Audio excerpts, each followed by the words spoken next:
बुद्ध के संग सबके लिए खुले रहते थे। सब उनके शिष्य बनना चाहते थे। कुछ लोगों को बुद्ध सीधे अपने संग में शामिल कर लेते थे।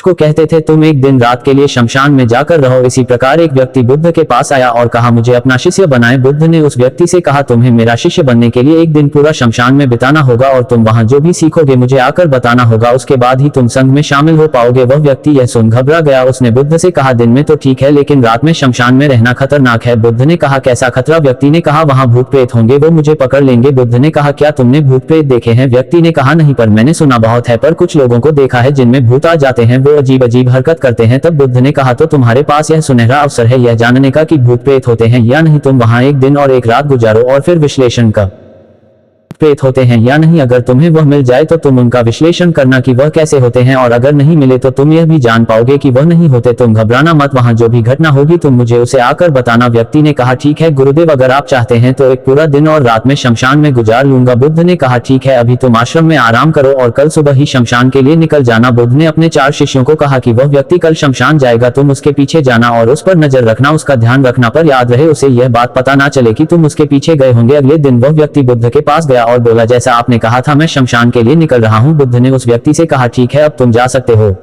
शमशान गया। अगले दिन वो व्यक्ति बुद्ध के पास आया। बुद्ध उसे देख मुस्कुराए और बोले कि तुमने एक पूरा दिन पूरी रात वहां गुजारी, तुमने क्या देखा और सीखा? व्यक्ति ने कहा मैं वहां सुबह सुबह गया। देर बाद मैंने देखा कि कुछ लोग एक अर्थी लेकर आ रहे हैं। कुछ लोग सामान्य थे तो कुछ लोग बेहद खुश थे। वह कह रहे थे कि उस व्यक्ति ने अच्छे कर्म किए हैं, यह बहुत किस्मत वाला है। उस बुजुर्ग के बेटे ने अपने पिता की चिता को अग्नि दी। वो कुछ देर वहां खड़ा रहा, उसके बाद एक एक करके सब लोग जाने लगे। थोड़ी देर बाद वहां 2 और अर्थी आई है, जिसमें एक अर्थी किसी अमीर व्यक्ति की थी जो बहुत सजी धजी थी, उसमें बहुत सारे लोग थे, जबकि दूसरी किसी गरीब व्यक्ति की थी जो बेहद साधारण थी, उसमें कुछ ही लोग थे। अमीर व्यक्ति की चिता चंदन की लकड़ी पर जलाई गई, जबकि गरीब व्यक्ति की साधारण लकड़ी से। पहले अमीर व्यक्ति की चिता को जलाया गया क्योंकि वह अमीर था, जबकि बाद में गरीब व्यक्ति की। थोड़ी देर बाद दोनों व्यक्ति की चिता को जला दिया गया। उसके बाद सभी लोग वहां से चले गए, लेकिन मैं वहीं खड़े उसे देखता रहा। बुद्ध ने कहा तुमने उनकी चिता को देख क्या समझा? व्यक्ति ने कहा बुद्ध दोनों की चिता समान थी, दोनों के शरीर उस चिता में जल भी एक साथ रहे था। बाद दोनों उसमें चल गए, अंतिम में जो बचा वह भी एक जैसा ही था, उसमें कुछ अलग नहीं था। है बुद्ध। उसके बाद वहां एक स्त्री की अर्थी आई। उस स्त्री का पति बहुत दुखी था और वहां आए सभी लोग भी काफी दुखी थे। वो सभी उसके पति को सांत्वना दे रहे थे। है बुद्ध। उसमें मैंने देखा कि बहुत लोग काफी ज्ञानी थे, को ज्ञान की बातें कर रहे थे। वह सब महाज्ञानी कह रहे थे कि यहाँ तो एक दिन सबको आना ही है। जीवन हमें ज्ञानता और परोपकार से जीना चाहिए, किसी को कभी भी कष्ट नहीं देना चाहिए। धन के पीछे हमेशा भागकर कुछ नहीं होता, अंतिम में हम सबको एक दिन शमशान में जाना ही होता है। वहां कोई नहीं आया और मैं पूरी रात वहीं पर रहा और अगली सुबह आपके पास आ गया। बुद्ध ने पूछा तुम्हें वहां कोई भूत प्रेत दिखा? व्यक्ति ने कहा नहीं, मुझे वहां कोई भूत प्रेत नहीं दिखा। पूरी रात मैं अपने आप से डरता रहा, पत्तों से डरता रहा, जानवरों की आवाजों से डरता रहा, लेकिन पूरी रात में मुझे कोई भी भूत प्रेत नजर नहीं आए। बुद्ध ने उस व्यक्ति से कहा ठीक है अब तुम आश्रम में आराम करो, कल फिर एक दिन और पूरी रात तुम्हें शमशान में बिताना होगा। वह व्यक्ति यह सुन बोला आप कैसी बातें कर रहे हैं? आपके कहने पर आज मैं पूरा दिन पूरी रात वहां पर रुका। वह समय मैंने कैसे काटा है मैं ही जानता हूँ, 12 वहां नहीं जाऊंगा। बुद्ध ने कहा देखो जो खास चीज तुम्हें वहां जाकर मिलनी है वह तुम्हें अभी तक नहीं मिली है। तुम एक दिन और वहां रुको, एक रात और वहां रुको, तुम्हें वह अवश्य मिल जाएगी। व्यक्ति कहता है ठीक है मैं आपके कहने से एक बार और चला जाता हूँ। यह कहकर वह व्यक्ति आश्रम में आराम करने लगा। अगले दिन वह व्यक्ति फिर बुद्ध का आशीर्वाद लेकर वहां से शमशान के लिए चला गया। एक पूरा दिन बिताकर वो अगले दिन फिर बुद्ध के पास आया। बुद्धि ने पूछा तो तुम्हें वह चीज मिली? व्यक्ति ने कहा हाँ मुझे वह मिल गई।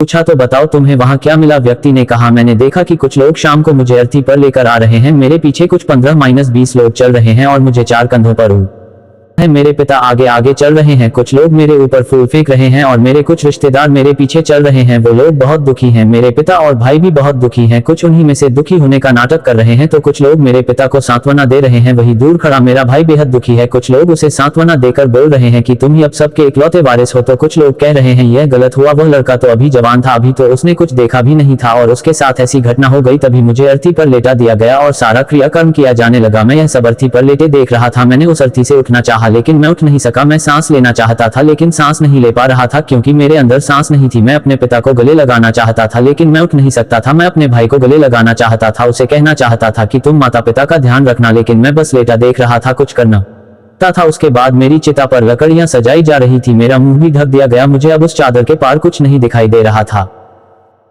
बाद मुझे गर्मी महसूस होने लगी। फिर मैंने देखा कि मुझे जलाया जा रहा है। मेरे हाथ पैर जलने लगे, मेरी हड्डियां खाल सब जलने लगी। धीरे धीरे अग्नि और ज्यादा बढ़ गई थी। मैं वहां से उठना चाहता था, मेरा दम घुट रहा था, मैं सांस लेना चाहता था, लेकिन मैं ऐसा कुछ नहीं कर पा रहा था। मैं उस अग्नि में पूरी तरह खो गया। मैं पूरी रात खुद को ऐसे ही चलता देखता रहा। मैंने देखा कि अंतिम रूप से मेरे पास केवल मेरी राख ही बची हुई है। उस पूरी रात ना तो मैं डरा, ना ही मुझे डर का एहसास हुआ। पता नहीं कहाँ मैं पूरी रात खोया हुआ था और सुबह होते ही मैं आपके पास आ गया। बुद्ध मुस्कुराए और बोले कि अब तुम संघ में शामिल हो सकते हो, और वास्तव में ध्यान और ज्ञान होने के लिए ध्यान का बीज अंदर होना बहुत जरूरी है। वो बीज तुम्हें वहां कल रात मिला जब तुमने जाना कि वहां सब कुछ नश्वर है। इस दुनिया में सभी में जाने के बाद यह तो देख लेते हैं कि सभी को वहां जाना है, लेकिन जैसे ही वहां से बाहर निकलते हैं वह यह सब भूल जाते हैं और फिर अपनी जिंदगी वैसे ही जीते हैं, वैसे ही कर्म करते हैं, वैसे ही अधर्म करते हैं, वैसे ही लालच करते हैं और वैसे ही क्रूरता दिखाते हैं। और जैसे ही शमशान में जाते हैं सब धार्मिक हो जाते हैं। पहली बार जब तुम शमशान में गए तो तुम भी उन्हीं ज्ञानी व्यक्तियों की तरह थे जैसे कि वहां सभी महाज्ञानी व्यक्ति आते हैं, और जैसे ही तुम दोबारा वहां गए और आज वापस आए हो तो तुम्हारे अंदर भी ज्ञान का बीज उत्पन्न हो गया है। हम तब तक जीवन को नहीं समझ सकते जब तक हम मृत्यु को नहीं जानते। जो व्यक्ति बीमार है वही स्वास्थ्य के महत्व को समझ सकता है। जो ध्यान का बीज तुमने कल रात पाया, अब उसे तुम्हें लक्ष्य बनाना है। ऐसा विशाल लक्ष्य तुम्हारे अंदर उत्पन्न होगा जो सभी को ध्यान की छांव से परिपूर्ण करेगा। दोस्तों, आपने क्या सीखा इस कहानी से?